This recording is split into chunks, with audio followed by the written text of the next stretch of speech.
आज हम लोग एक हिंदी में वीडियो रिकॉर्ड कर रहे हैं संदीप देव जी के साथ। Very famous and popular writer in India.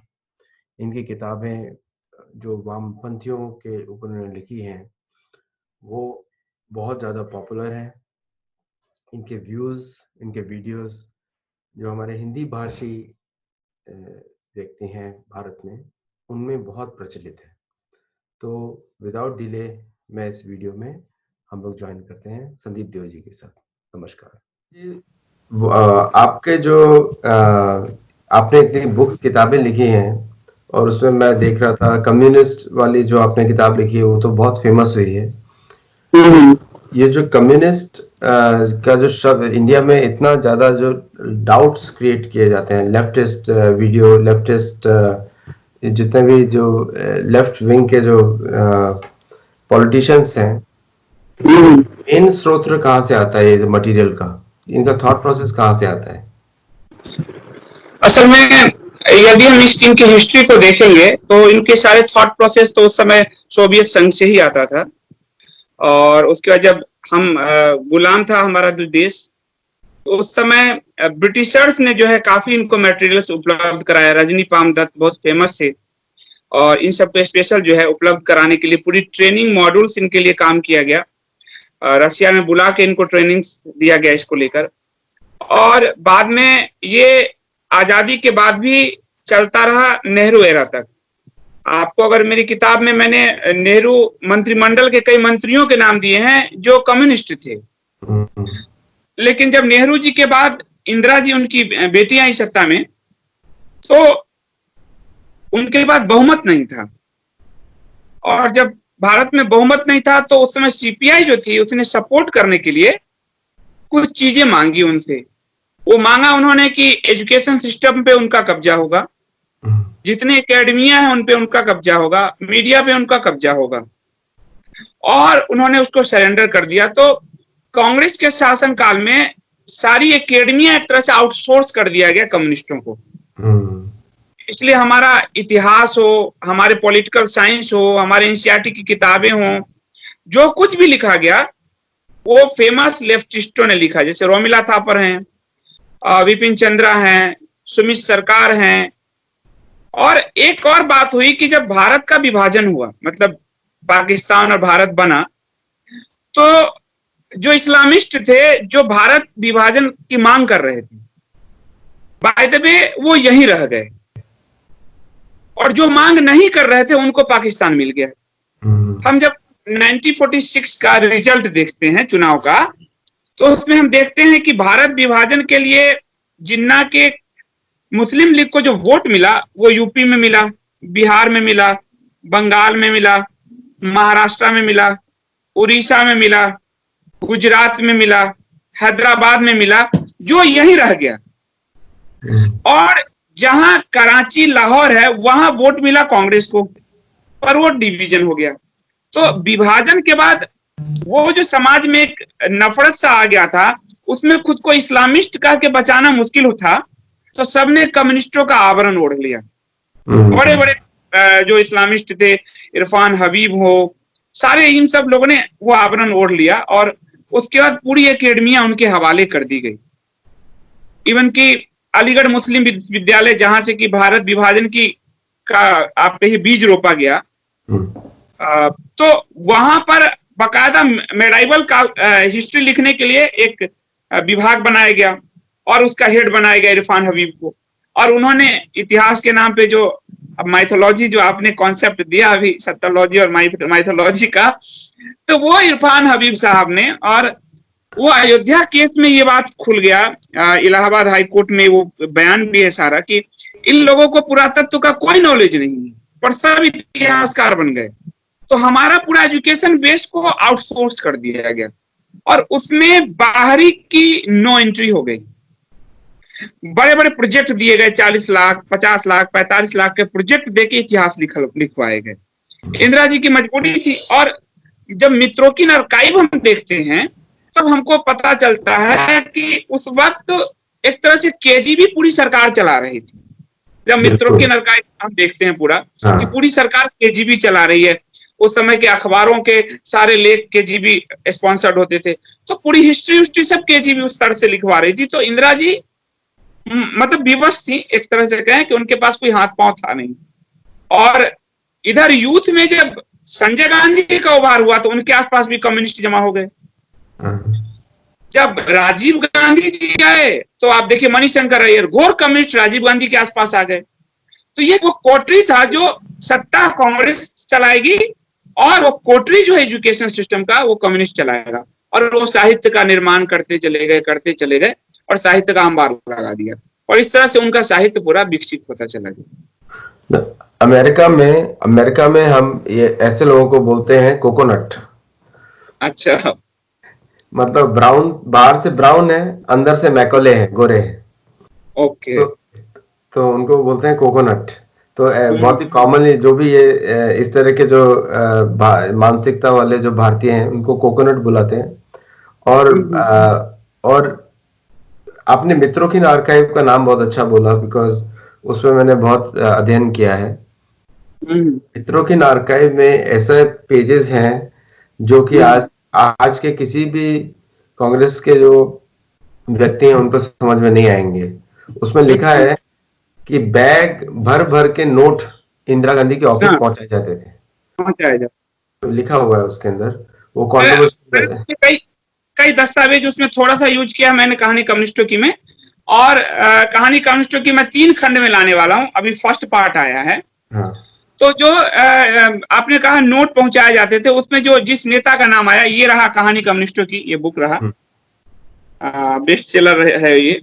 तो वो हमारे जहां से मैं आता हूं, जहां से मेरा बैकग्राउंड है, समस्तीपुर बिहार से, वहां के लीडर होते थे ललित नारायण मिश्र। आपको याद होगा, वो नाम है मित्रों की आर्काइव में। वो बिहार के मुख्यमंत्री बने बाद में, जगन्नाथ मिश्र उनके बड़े भाई थे, और वो रेल मंत्री थे। तो सारा फंड मैनेज करते थे, और उनकी भी बम मार के हत्या कर दी गई थी समस्तीपुर स्टेशन पर ही। तो वो जो आपने कहा कि नोट पहुंचाने वाली बात, उसमें आपको अगर ध्यान होगा तो उसमें ललित नारायण मिश्रा का नाम आता है। यस, उसमें आता है। और अभी अमेरिका में भी ये जो लेफ्टिस्ट आइडियोलॉजी अमेरिका में भी बढ़ती जा रही है। तो अमेरिका में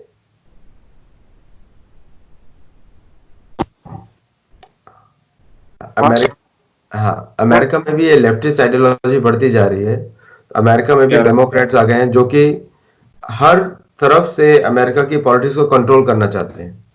तो भारत की जो संस्कृति है वो मोस्टली अगर देखा जाए तो वैदिक काल से एक तरीके से प्रो कैपिटलिस्ट है, कि बिल्कुल प्रो कैपिटलिस्ट है, क्योंकि हर व्यक्ति को धनवान, मतलब they have the right to become rich, every person. मतलब कोई भी व्यक्ति ऐसा नहीं होना चाहिए कि सब, क्योंकि हमारा जो धर्म है वो बोलता है कि हम लोग धन के विरुद्ध नहीं है, हम किसी चीज के विरुद्ध नहीं है, हम लोग सिर्फ धर्म के प्रो हैं, हम लोग धर्म के लिए ही कार्य करते हैं। तो ये जो कम्युनिस्ट, जब वेस्ट में उस समय प्रॉपर्टी का बहस चल रहा है कि प्रॉपर्टी प्राइवेट होना चाहिए या स्टेट का होना चाहिए, उससे हजारों साल पहले याज्ञवल्क्य स्मृति में जो है दूषित धन, काला धन की चर्चा होती है। और उस समय जो राजा होते थे, अगर उसको आप पढ़ते हैं तो देखेंगे कि नगर सेठी, जो नगर का सेठ है, वो राजा के साथ बैठता था। तो इतना प्रो कैपिटलिस्ट सोसाइटी था हमारा। और सराय का निर्माण हो, हम सिल्क रूट था हमारे यहाँ व्यापार। उसमें जब युधिष्ठिर का राजसू यज्ञ होता है हम महाभारत काल में, तो युधिष्ठिर को कहते हैं भगवान कृष्ण कि अब आपको राजसू यज्ञ करना चाहिए। तो क्यों करना चाहिए? तो उसमें जो वो कुछ तर्क देते हैं, उसमें से एक तर्क है क्योंकि आपके राज्य में व्यापारी निर्भीक तरीके से व्यापार कर सकते हैं, सड़कें सबके लिए खुली हुई है, कहीं कोई चोर लुटेरे नहीं है। लेकिन रसिया 1917 के बाद जो पूरी दुनिया में समाजवादी अर्थव्यवस्था जिसको बोलेंगे, जो वो लोग कहते हैं समाजवादी इकोनॉमी जो है, उसने ऐसा ग्रिप में लिया कि भारत अपना मूल जो है, उसका जो फ्लेवर, सुगंध है, वो खोता चला गया। एक चीज और हुआ, जब ब्रिटिशर्स आए तो ब्रिटिशर्स ने देखा कि ये एक ऐसा समाज है कि ये कभी भी रिच हो सकता है। हम जो आज जातियां लेते हैं वो असल में व्यापारी गिल्ड की तरह काम करता था। करेक्ट। नाई है तो उसका एक व्यापार गिल्ड है अपना, हाँ, धोबियों का अलग है, बढ़इयों का अलग है, लोहारों का अलग है, मलाहों का अलग है। कोई किसी का बच्चा क्लर्क बनने के लिए अपने 35 साल खराब नहीं करता था, वो बचपन से ट्रेनिंग में आ जाता था। तो ब्रिटिशर्स ने देखा कि ये बड़ी दिक्कत है कि इस चीज को जब तक हम खत्म नहीं करते, इनके अंदर धन पैदा करने की क्षमता भारतीयों में है, तभी ये कर्णकाल कहे जाते रहे। और सारे विदेशी, वो चाहे कोलंबस हो, वो चाहे वास्को डिगामा हो, या उससे पहले गजनी गौरी हो, सब यहाँ लूटने, सोना लूटने आते थे, संपत्ति लूटने आते थे। यानी उस धन का वैभव वहां के कानों तक जो है, वहां के राजा के कानों तक, वहां के व्यापारियों के कानों तक पहुंचा हुआ था। तो वो क्षमता कैसे खत्म करे, इसलिए उसको इतना जातिवाद किया कि आज आप देखिए, आपके नाई का काम किसी और कम्युनिटी ने अपना लिया, और हमारे नाई के बच्चे 10,000 15,000 फैक्ट्री में नौकरी के लिए मर रहे हैं। बढ़ई का, हमारे गांव में बढ़ई का काम ठप हो गया, उनके बच्चे यहाँ 10-15 हजार के लिए मर रहे हैं। और अगर हम यहाँ काम ढूंढे तो कोई और कम्युनिटी का बढ़ई मिलेगा, हमको अपना नहीं मिलेगा। तो बहुत तरीके से आपको एक क्लर्क समाज की तरफ ढकेला ब्रिटिशर्स ने। और आजादी के बाद एकदम वही नेहरूवियन जो फिलॉसफी है कि समाजवादी अर्थव्यवस्था ओढ़ लिया गया। तो भारत का जो मूल, जैसे आपने कहा वैदिक काल से, वो जो मूल फ्लेवर था, उसका सुगंध था, वो खो गया। और लाइसेंस कोटा राज, ऐसी व्यवस्था हो गई कि आप देखिए कि अगर बड़ा आश्चर्य होगा आपको कि भारत के स्वतंत्रता आंदोलन को फंड भी हमारे पूंजीपतियों ने किया। टाटा, बिरला, घनश्यामदास बिरला फंडिंग के बिना गांधी कुछ नहीं, कुछ नहीं। दरभंगा महाराज की फंडिंग के बिना गांधी कुछ नहीं थे, कुछ नहीं थे।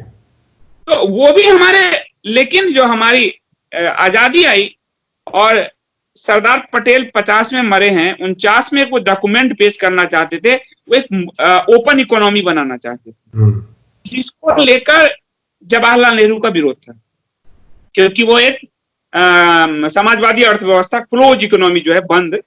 आप देखिए कि टाटा ग्रुप ने एयर इंडिया की शुरुआत की और सरकार ने हड़प लिया, बैंकों का राष्ट्रीयकरण किया, उसके हम अभी तक घोल पीटते हैं। लेकिन वही सरकारी बैंक जब इस यूपीए एरा में आया तो पता चला कि वो एनपीए जो है 32 लाख और कितने करोड़ एनपीए वो सरकारी बैंकों के हैं, बैंक लूटे गए।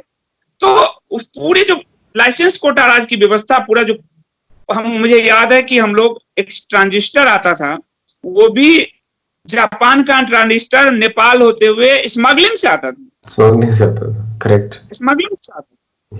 और सबसे पहले आपको एक और चीज, अगर आप रिसर्च करें, आप बहुत अच्छा काम कर रहे हैं, वो मैं आपको एक दस्तावेज दूंगा जो मेरे सेकेंड पार्ट की किताब में है, कि जब ताशकंद जाते हैं लाल बहादुर शास्त्री, उससे पहले लाल बहादुर शास्त्री ये जो वर्ल्ड बैंक के एक दस्तावेज पे अध्ययन कर रहे हैं।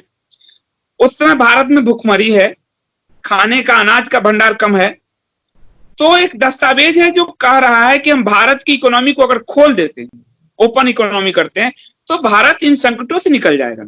और लाल बहादुर शास्त्री आश्वासन देते हैं कि ताशकंद समझौता के बाद वो इकोनॉमी खोलने का प्रयास आगे किया जाएगा। और आश्चर्य है कि वो ताशकंद से नहीं आ पाती। इस इकोनॉमी मॉडल पे लाल बहादुर शास्त्री की हत्या पे किसी ने अभी तक विचार नहीं किया। बिल्कुल।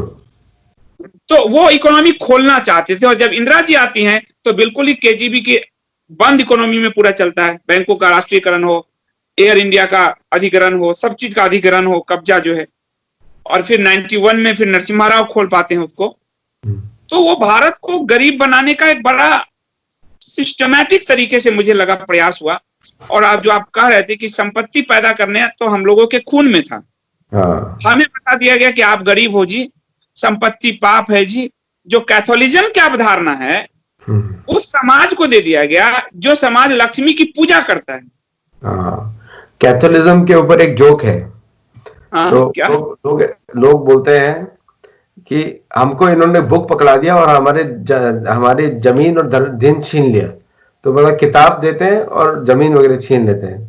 आपका जो पॉइंट था, मेरी दूसरी किताब में है मैंने 4 किताबें लिखी हैं, is making of A statesman, okay. एक किताब है। तो वो नारद मुनि और युधिष्ठिर का संवाद है। और नारद मुनि और नारद नारद मुनि और मुनि युधिष्ठिर युधिष्ठिर सो राजसूय यज्ञ से पहले नारद मुनि युधिष्ठिर से मिलने जाते हैं कि पांडु महाराज जो है अभी स्वर्ग में इस थोड़ा नीचे पोजीशन पे है, इंद्र सभा में नहीं है, यम सभा में बैठे हुए हैं। तो उनको नारद मुनि बोलते हैं कि अगर आप राजसूय यज्ञ करेंगे तो उनका आपके पांडु महाराज का थोड़ा ऊपर प्रमोशन होगा उधर स्वर्ग लोक में। तो इसलिए उन्होंने राजसूय यज्ञ की प्रेरणा दिया नारद मुनि ने उनको। इसलिए इंटरेस्टिंग है, आपने राजसूय यज्ञ कोट किया, इसलिए मैंने आपको एक बुक दिखाया। ये बुक इसी पर है, कन्वर्सेशन। इसके अंदर 113 इंस्ट्रक्शन देते हैं नारद मुनि युधिष्ठिर महाराज को, और उसमें से इंस्ट्रक्शंस कुछ ऐसे हैं कि इकोनॉमी में अर्थशास्त्र में युधिष्ठिर सभी पांडवों में सबसे निपुण थे अर्थशास्त्र में। और उसमें से एक इंस्ट्रक्शन उनका ऐसा है कि जो टैक्सेस होते हैं वो बहुत ही कम होने चाहिए प्रजा के ऊपर, जिससे कि कोई भी प्रजा में किसी को प्रॉब्लम ना हो। और आपने जो एक बहुत अच्छा पॉइंट बोला कम्युनिस्ट के ऊपर, मैं अमेरिका में रहता हूं, तो इसलिए मुझे अमेरिकन सिस्टम अच्छा लगता है, क्योंकि यहाँ पे आप बिजनेस बहुत जल्दी चालू कर सकते हैं और धन अगर बिजनेस चलाने के लिए इजीली मिल जाता है। अभी एक अमेरिका में हम लोग सोशलिस्ट कंट्रीज के अगेंस्ट काम करते हैं, सभी socialist countries, because we don't want कोई भी एक भी सोशलिस्ट कंट्री रिच नहीं है। Venezuela was the last socialist country, वो पूरी कोलैप्स हो गई। और सोशलिज्म और कम्युनिज्म में सिर्फ लीडर्स को पैसा मिलता है, बाकी कहीं भी पैसा नहीं जाता है। Corruption is highest in socialist and communist countries. तो आपने वो बहुत अच्छा पॉइंट बोला। तो उसी पे मेरा एक क्वेश्चन ये है कि ये जो इसको हिंदी में शायद वामपंथी बोलते हैं, वामपंथी विचारधारा। तो ये जो वामपंथी जो लोग हैं, सबसे ज्यादा वायलेंस ये लोग ही क्रिएट करते हैं, अमेरिका में भी कर रहे हैं। यहाँ पे एंटीफा बोलते हैं, एंटीफा करके एक आंदोलन चलता है इधर वेस्ट कोस्ट में, वो भी वामपंथियों का ही है।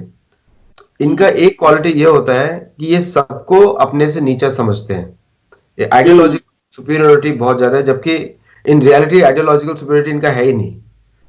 It's a system based on exploitation, किस तरह दूसरों को चूसे, उनको कमजोर बनाए। And if you don't agree with them there is a violence. सबसे ज्यादा वायलेंस इनके थ्रू होता है। और आजकल इस्लामिक विचारधारा इनसे जुड़ गई है। अमेरिका की बात, अमेरिका में लेफ्ट और communist and Islamic they are working together. उनमें कुछ कॉमन नहीं है, because they all want just power चाहिए, and then they will implement their own things. So जो आपने मुझे ये सब बताया, किस तरह इन्होंने यूनिवर्सिटी को कैप्चर किया, हिस्ट्री बताई आपने। तो अभी जो है, जो इनका जो कंट्रोल है मीडिया के ऊपर, ये जो मीडिया के ऊपर जो कंट्रोल है, इसको किस तरह कम किया जा सकता है? तो अमेरिका में एक तो मैंने किया कि सत्योलॉजी बनाया, वो तो सिर्फ शास्त्र के लिए बनाया कि हमारे शास्त्र सत्योलॉजी है और बाकी सब मिथोलॉजी है। तो ऐसा इंडिया में ऐसा कुछ क्रिएटिव करें तो फिर उससे क्या बेनिफिट हो सकता है लोगों को? देखिए, मैंने ना एक टर्म विकसित किया है अपने पुराने जमाने से। एक पुराने जमाने में बौद्ध जब भ्रष्ट उनका अपने मूल धर्म से वो विचलित होने लगे, तो पंच मकार की अवधारणा आई। पंचमकार, और उसको आदि गुरु शंकराचार्य की जयंती भी है। तो आदि गुरु शंकराचार्य ने उसको ध्वस्त किया। मैंने वहां से मकार को मक्कार कर दिया है, पंच मक्कार जो चूंकि आपने, और उन पंच मक्कारों में जो मैंने लिया है वो फर्स्ट है ये जो मसीहवादी हैं, जो धर्मांतरण के सारे धंधे में लगे हुए हैं। आज आप पालघर में आप 2 साधुओं की हत्या आपने देखा, और इस पर मैं आपको कहूंगा कि अरुण शौरी की एक बड़ी अच्छी किताब है, भारत में ईसाई धर्म प्रचार करके, कि किस तरह से मैक्स मुलर ने कहा हिंदू एक पूरा खेती है, कैसे जो है लहलाती हुई। दूसरा है मोहम्मदवाद, जो इस्लाम है। इस वाद मतलब होता है कि आप अपनी विचारधारा किसी पे थोप रहे हो, इज्म जो है। तो इसीलिए मैंने वाद जो मोहम्मदवाद। तीसरा है मार्क्सवाद, जो लेफ्टिज्म है। चौथा, इस लेफ्टिज्म का जो हिंसात्मक रूप है वो माओवाद। माओवाद खून का जो है, अपने देश में माओ ने 25 लाख लोगों को कृत्रिम अकाल पैदा करके मार दिया। हाँ। कृत्रिम अकाल पैदा करके और पांचवा जो है मैकालेवाद है, जो आज का एलिटिज्म है, एलिट वर्ग जो है, जो सोशेबाजी में ज्यादा इन्वॉल्व होता है, जिसको समाजशास्त्री पेरेटो ने जो कहा है, एलिट सर्कुलेशन की जो थ्योरी दी है उसने, ये जो एलिट वर्ग है जो 2% है, लेकिन वो समझता है कि सारी दुनिया उसी से गाइड हो रही है। ये पांचों को मिला के मैंने, और ये मैंने कॉन्सेप्ट जो है, और उसमें ये सब समाहित हो जाते हैं। तो हमारी जो मीडिया है, हमारा जो पूरी एकेडमिया है, उस सब में ये पांचों घुसे हुए हैं। और ये पांचों कहानी कम्युनिस्टों में मैंने वो एक दस्तावेज से इसको साबित किया है कि इन लोगों के लिए सबसे पहले होता है कि हमारा जो मेन टारगेट शत्रु है, हम मिलकर पहले उसको खत्म करेंगे। देन जब मैदान खाली हो जाएगा, फिर हम आपस में लड़के तय कर लेंगे कि कौन बड़ा है। हमारे यहाँ जो असुर करते थे, राक्षस करते थे कि हम इंद्र से पहले मिलकर लड़ेंगे, और जब इंद्र को हरा देंगे फिर तय करेंगे कि किसका राज होगा वहां पे। सेम थ्योरी है उनकी। अब ये लोग जो है सारे, इसलिए इनका जो सबसे बड़ा खतरा है, दो खतरे हैं इनको दुनिया में जो लगता है। एक, हिंदू कम्युनिटी, क्योंकि हिंदू कम्युनिटी का मतलब क्या है कि प्रकृति से लेकर पत्थर तक वो जो जिस मानवता की बात करता है, इसके जो सेकेंड थॉट पे ये लोग खड़े हैं, इनका पूरा हिंसा उससे उजागर होता है। बहुत ही इसको अगर हम सूक्ष्म तरीके से देखें तो हिंदुत्व इनके अंदर कुंठा की भाव पैदा करता है। लेकिन एग्रेशन के जरिए वो अपने जो है एग्रेशन के जरिए वो इनके अंदर कुंठा भर देते हैं। ये धन पैदा कर सकता है तो उसको कह दे तुम धन पाप है। इसके यहाँ काम को एक देवता माना गया तो वो कैथोलिज्म जो है काम को सप्रेस पे जोड़ देगा, इस्लाम सप्रेस पे जोड़ देगा। इसके यहाँ धर्म को कर्तव्य से जोड़ा जाता है तो ये कहते तुम्हारा धर्म तो बेकार है, धर्म ये अपना लो। तो हिंदू में जो चीजें हैं वो असल में वास्तव में देखा जाए, जो आपने कहा, वो उनके अंदर कुंठा का भाव पैदा करता है। करेक्ट। लेकिन वो इतने चालाक हैं कि शास्त्रार्थ की परंपरा हिंदू चूंकि खो गया, इसलिए वो अपनी बातें थोप देते हैं एकेडमी और मीडिया के जरिए। ये दो भोपू हैं इसके पूरी दुनिया में। आज एक सर्वे भी आया, शायद प्यू रिसर्च है, कि अमेरिका के जो सोशियोलॉजी डिपार्टमेंट है, पूरे जितने कॉलेज यूनिवर्सिटी हैं, सब में कहीं ना कहीं बहाविज्म फंड लगा हुआ है। सब सऊदी के, और सब लेफ्ट के रास्ते हैं। सब हार्वर्ड तो लेफ्ट का। थोड़ा समझिए कि इस्लाम को हिंसा करना है तो लेफ्ट उसका मुखौटा होके वो उसको प्रगतिशीलता और शांति के मजहब के रूप में उसको पोर्ट्रेट करेगा। तो उसके लिए जो दुनिया भर में जो सबसे बड़ा खतरा है, बुद्धिज्म था, उसको इन्होंने खत्म कर दिया। कुछ देश में बचा हुआ है बुद्धिज्म, जैसे जापान में, ये जापान इनको घुसने नहीं देता, दक्षिण कोरिया में है, यहाँ वहां के कंट्री में है। और ये एक बड़ी संख्या है कि ये लोग खुद कैसे रह लेते हैं, अगर वस्त्र भी नहीं है तब भी। उनके यहाँ थ्योरी है कि अगर हमने पाप किया तो कोड़े मारते हैं खुद को। और यहाँ है कि पाप किया तो गंगा जल लेके एक स्नान किया, खत्म हो गया। वो ये चीज पचा नहीं पाते, तो अपना सुपरमेसी वर्चस्व जो है थोप के हिंदुओं को, और इसीलिए वो लगातार कोशिश करते हैं कि ये अपने आप को ना पहचान पाए। जैसे कि हनुमान जी अपनी सोई हुई शक्ति को नहीं जानते थे और जामवंत जी ने जानवा दिया। तो आपने कहा कि मीडिया और इससे हटाएं कैसे? हमें जो नेशनलिस्ट अप्रोच है, जो हिंदू अप्रोच है, उसके अंदर की उस हनुमान शक्ति को जगाना है, यानी उनको जागृत करना है। जागरूक, जिसको पुनर्जागरण कह दें, पुनरुत्थान कह दें, रेनेसां युग कह दें, हमें उसको जागृत करना है। और ये हमें पास उदाहरण मिलते हैं कि जब भारत में इससे भी खराब काल था, और इसलिए मैं कह रहा हूं कि आदि शंकर का जयंती है, उन्होंने शास्त्रार्थ के जरिए दिग्विजय यज्ञ शुरू किया, सबको हराते हुए सनातन को सारे मतों का मतांतर खत्म करके एक किया, वो जागृति लाए। विवेकानंद ने भी वही काम किया। अब वो काल है नहीं कि हम पैदल चलेंगे। आज हमारा आपका, आप अमेरिका में बैठे हैं, मैं दिल्ली में बैठा हूं, पर हम कितना अच्छा डिस्कोर्स कर रहे हैं। तो ये जो प्लेटफॉर्म है, ये असल में वास्तव में लोकतांत्रिक प्लेटफॉर्म है। पहले का प्लेटफॉर्म वास्तव में समाजवादी प्लेटफॉर्म था।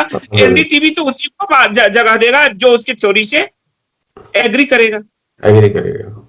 हिंदू उसी के लेटर को छापेगा जो उसके थ्योरी को एग्री करेगा, या न्यूयॉर्क टाइम्स या वॉशिंगटन पोस्ट। लेकिन आज हमको और आपको संवाद करने के लिए किसी भी न्यूयॉर्क टाइम्स और हिंदू की जरूरत नहीं है। हम आपस में संवाद कर रहे हैं। तो इस प्लेटफॉर्म का सबसे बेहतरीन उपयोग करके, और वो जो रेनासा, ये जो पुनर्जागरण है, अगर उसको हम ले आए तो झूठ लगता है कि मजबूत है। इसलिए 13 साल पांडवों को वनवास बड़ा मजबूत लगा, 13 साल कैसे करेंगे, पर अंत में झूठ ढा गया। शकुनी का झूठ ढा गया। तब तो लग रहा था उसका पासा ही जीत लाभ पैदा कर रहा है और पांडवों में निराशा आ गई थी, लेकिन वो झूठ ढा गया। वो झूठ, मैं इसको जन मीडिया कहता हूं, सोशल मीडिया को जनता की मीडिया है।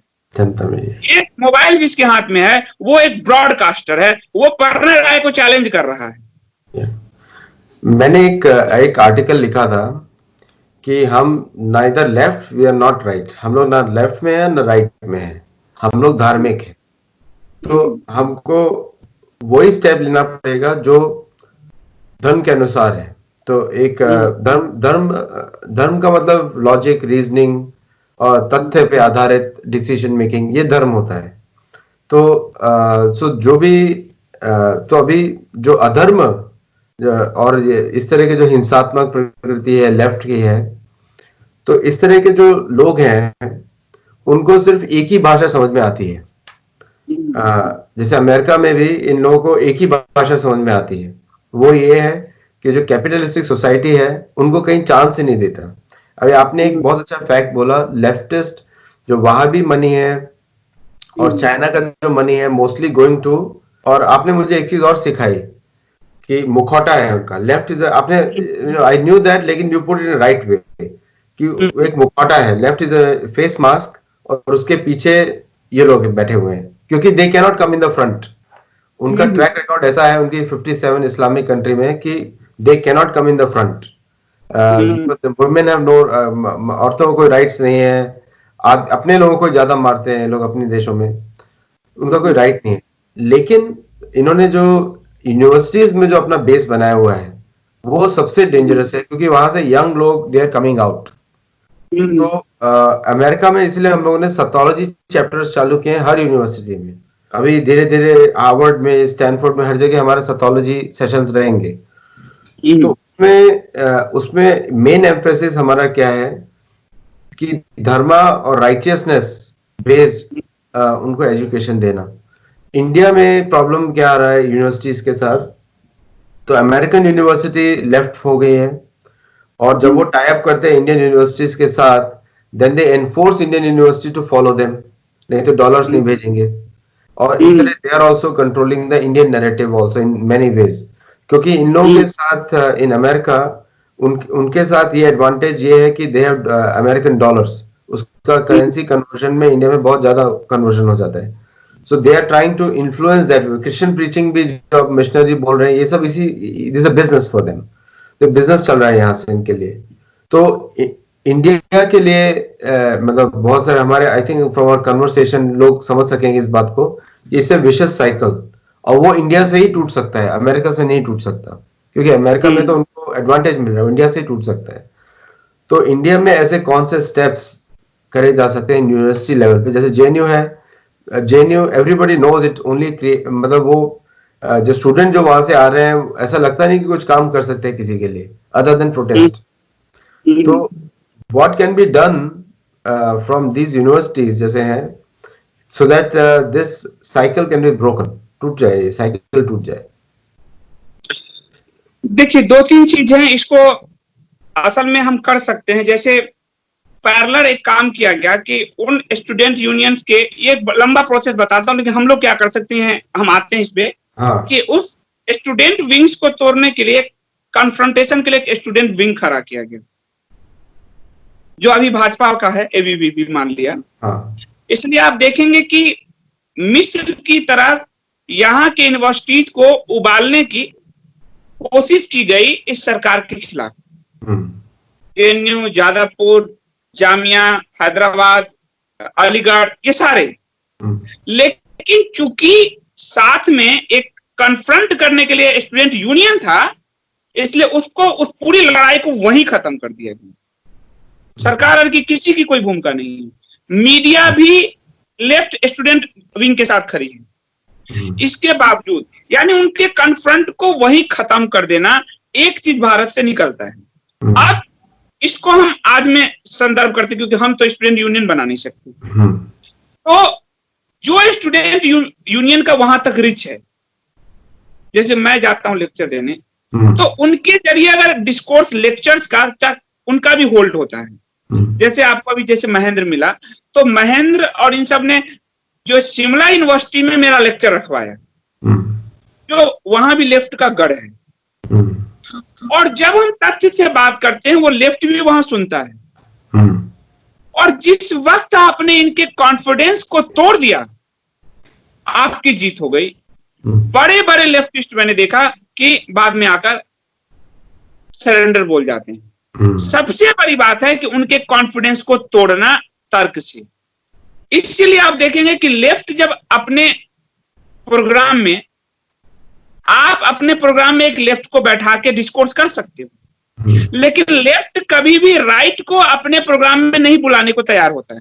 बिल्कुल नहीं, क्योंकि वो जानता है कि वो ताश के पत्ते पे खड़ा है, और जिस दिन उस एक पत्ते को खींच दिया गया उस पूरी सभा में, वो ध्वस्त हो जाएगा। इसलिए वो डरता है। इसलिए अगर रोमिला थापर को पता है कि आप भी आ रहे हो एक डिस्कोर्स में, तो वो नहीं आएगी, वो नहीं आएगी। तो सबसे बड़ी बात है कि लेफ्ट ने, जो मैंने शुरू में कहा था हिंदू धर्म को लेके, लेफ्ट ने अपना जो एक बड़ा सा ऑरा क्रिएट किया है बुद्धिजीवी का, असल में वो डिस्कोर्स करते उसका ऑरा खत्म होने लगता है। और जैसे एक और उदाहरण दे देता हूं, जैसे इलाहाबाद हाई कोर्ट में राम मंदिर नहीं है, इसके पक्ष में जितने भी लेफ्ट हिस्टोरियंस हैं, उन्होंने बयान दर्ज करवाए, और पुरातत्व की तरफ से एक बयान गया। इलाहाबाद हाई कोर्ट ने उन सब लेफ्ट हिस्टोरियंस के बयान को रद्द किया। पूछा, आपको फारसी आती है? कहा नहीं। दस्तावेज तो फारसी में, कैसे पढ़ा आपने? आपको संस्कृत आती है? नहीं। आपको पुरातत्व का ज्ञान है? नहीं। तो खारिज हुआ। अब सुप्रीम कोर्ट हम आते हैं, तो सुप्रीम कोर्ट में जब इनका बयान ले जाया गया, तो सुप्रीम कोर्ट ने कहा ये इनके विचार है, फैक्ट नहीं है, इनको तो कुछ नहीं आता। तो वो ध्वस्त हो गए। जो 60 साल से कह रहे थे कि वहां राम मंदिर नहीं है, वो ध्वस्त हो गए जब फैक्ट सामने आ गए। तो इनको मारने के लिए फिर मेरे बड़े आदर्श हैं आदि गुरु शंकराचार्य, शास्त्रार्थ एक, साथ ही उन्होंने अखाड़ों की रचना की। ये जो 10 अखाड़े देख रहे हैं आप, ये मार्शल शंकराचार्य का निर्माण किया हुआ है। और फिर 4 पीठ, हमारी चौथी सांस्कृतिक हमारी भूमिका जो उन्होंने बांधा। हम शास्त्रार्थ के जरिए सोशल मीडिया प्लेटफॉर्म का उपयोग करते हुए यूनिवर्सिटी में उन ऑर्गेनाइजेशन एबीवीपी और दूसरे का जो हमारे विचारधारा से मैच करते हैं, उनका उपयोग करते हुए, घुसते हुए, इनके पूरे जिस विषय पर ये बात कर रहे हैं, उसी विषय को लेके ध्वस्त करने का अभियान, और उसको सोशल मीडिया के हर प्लेटफॉर्म से अगर फैलाने की शुरुआत हो। इसीलिए आप देखेंगे कि कन्हैया कुमार अब कहीं बोलता नहीं दिखता। उमर खालिद को ये दिल्ली में बोल रहा था, लेकिन जब बिहार गया वो, तो बिहार के लोग, मैं भी बिहार से हूं, बिहार के लोग खुद तर्कशास्त्री, इतना दौड़ाना शुरू किया उसको कि वो भागता फिर गया। तो वो इसलिए आप देखिएगा कि एनडीटीवी ने, यूट्यूब पे जाइए, यूट्यूब के नीचे उसने अपने कमेंट बंद कर दिए। रवीश कुमार ट्विटर से भाग गया है, क्योंकि इन सब ये लोग तर्क झेल ही नहीं सकते, कंडिशनिंग एटीट्यूड है। हाँ, तो जो ये आपने जो सतोलॉजी का प्लेटफॉर्म है, मेरा पहला सुझाव ये है कि इसका एक डिजिटल प्लेटफॉर्म सारे यहाँ की यूनिवर्सिटीज में फैलाया जाए। यूनिवर्सिटीज में उन ग्रुप को टारगेट किया जाए, जैसे एक एबीवीपी ले लीजिए, उसके थ्रू एक पूरा डिस्कोर्स का चला के उसको आगे बढ़ाया जाए, क्योंकि एकाएक स्ट्रक्चर खड़ा करने में बहुत सारे पैसा, संसाधन और हो भी नहीं पाता। तो अच्छा है कि बने बनाए स्ट्रक्चर का उपयोग किया जाए। लेफ्ट ने यही किया। आपका चैनल है, इसको यूज करिए। नहीं, बिल्कुल बिल्कुल। मेरा भी आप YouTube पे आप सर्च करेंगे तो इंडिया स्पीक्स डेली नाम से चैनल है। मैंने देखे वीडियोस आपके। हाँ, तो वो तो मैं खैर न्यूज का आदमी, 18 साल से पत्रकार हूँ। तो उसमें तो हम इसका काम अगर करें तो वो बहुत बेहतरीन होगा। तो पहला कि यूनिवर्सिटी में हम डिजिटली घुसें थ्रू वहां के उसके पैरेलल जो ऑर्गेनाइजेशन है उसके थ्रू, और इसको हर प्लेटफॉर्म से, हर नेटवर्क से उसको बढ़ाएं हम जितना बढ़ा सके, ताकि जो सुनने वाला है उसको जब पता चले कि आज जैसे लीजिए कि आज भारत में ब्रिटिशर्स ने एक माइंडसेट तैयार कर दिया। अब BSNL, MTNL एक सफेद हाथी हो चुका, लेकिन सोशलिस्ट इकोनॉमी के कारण हम कहते हैं अरे सरकार तो इसका विनिवेश कर रही है, इसको बेच रही है, जबकि वो हमारे एक लायबिलिटीज है, सिर्फ शेयर हो, हम उसको सिर्फ सैलरी दे रहे हैं, वो कंपनी काम ही नहीं कर रही। काम ही नहीं कर रही। आप जिस दिन हम तर्क से ये समझाएंगे कि हमारे धर्म, अर्थ, काम, मोक्ष 4 पुरुषार्थ में अर्थ का क्या महत्व है, हम लक्ष्मी की पूजा क्यों करते हैं, हमारे लिए तो देवताओं के भी एक कुबेर जो है वो है कोषाध्यक्ष हैं, और हमारी पूरी परंपरा क्या रही, हमारा सिल्क रूट कैसा रहा। जब मुगल एरा में भी हम दुनिया में के GDP में 29% का योगदान तक देते थे, वो भी उतना नष्ट नहीं कर पाए जितना ब्रिटिशर ने किया। तो लोगों के ब्रेन खुलने शुरू होंगे, और वो खुल रहे हैं क्योंकि एक जमाना था, किसी से पूछिए कि आप क्या हो तो एक मुस्लिम कहेगा कि मैं मुस्लिम हूं, आप क्या हो तो मैं एक ईसाई हूं, हिंदू से कहो आप क्या हो तो मैं तो यार सब में विश्वास करता हूं, वो हिंदू कहने से घबरा जाता था। पर आज इस प्लेटफॉर्म ने, सोशल मीडिया के जन मीडिया ने उसको ताकत दिया, उस ताकत का भरपूर उपयोग। और मैं अगर आज, मैं इसलिए नहीं कि हवा में बोल रहा हूं, मेरी किताब अगर 1 लाख सेल हुई तो इसमें मार्केट की भूमिका उतनी नहीं है जितनी सोशल प्लेटफॉर्म की। करेक्ट। क्योंकि लोग पढ़ना चाहते हैं, सोशल मीडिया ने उसके अंदर प्यास जगा दिया। अब वो कहां से मिले, तो उसके लिए फिर किताब उपलब्ध हो गई, तो उसने उसको ज्ञान दे दिया। ये अगर हम करेंगे तो सफलता, मैं ये नहीं कह रहा कि सफलता मिलेगी, सफलता मिलनी ही है। मैं एकदम बहुत ही, मैं सोच एकदम है कि मुझे मालूम है कि मैं ये करने जा रहा हूं, सफलता मिलनी ही है। नहीं, आपने बहुत अच्छा पॉइंट बोला। और एक मेरा प्रोजेक्ट है, अभी तक हम लोगों ने इंडिया में काम ज्यादा नहीं किया है, मैं अमेरिकन यूनिवर्सिटीज में ज्यादा काम कर रहे हैं, इंडिया में काम इतना नहीं किया। एक प्रोजेक्ट है जिसमें मैं आपका सबका सहयोग, आपका भी सहयोग मुझे बहुत, उसमें ऐसा आकांक्षा है मेरा मिलने के लिए। तो उसमें ये है, किंडरगार्टन से लेके 10th स्टैंडर्ड तक, किंडरगार्टन से 10वीं कक्षा तक सही हिस्ट्री बताया लोगों को विद धार्मिक आइडियल, धर्म, अर्थ, काम, मोक्ष, उस पुरुषार्थ के रूप में उनको बताया जाए। और NCERT, CBSE, ये जो किताबें हैं जहाँ पे वामपंथियों ने, लेफ्टिस्ट ने, इन सब ने, कम्युनिस्ट ने बहुत इंटरफेरेंस किया है, उसको एक प्रोजेक्ट के अंतर्गत हम उसको हटाना चाहते हैं थ्रू सत्तालॉजी चैनल।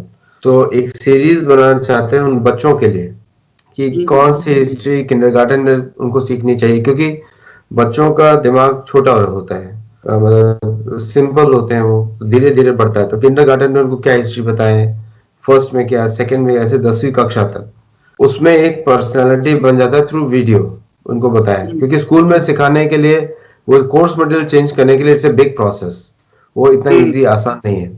और उसके बाद सेकंड स्टेज है यूनिवर्सिटी लेवल पे, जो कि नाउडेज, तो उसमें भी also there are lot of students, I think majority of the students are with us, धर्म बेस्ड है majority, few people only are the leftist communist, क्योंकि वो बहुत ही डिफिकल्ट माइंडसेट है। You have to,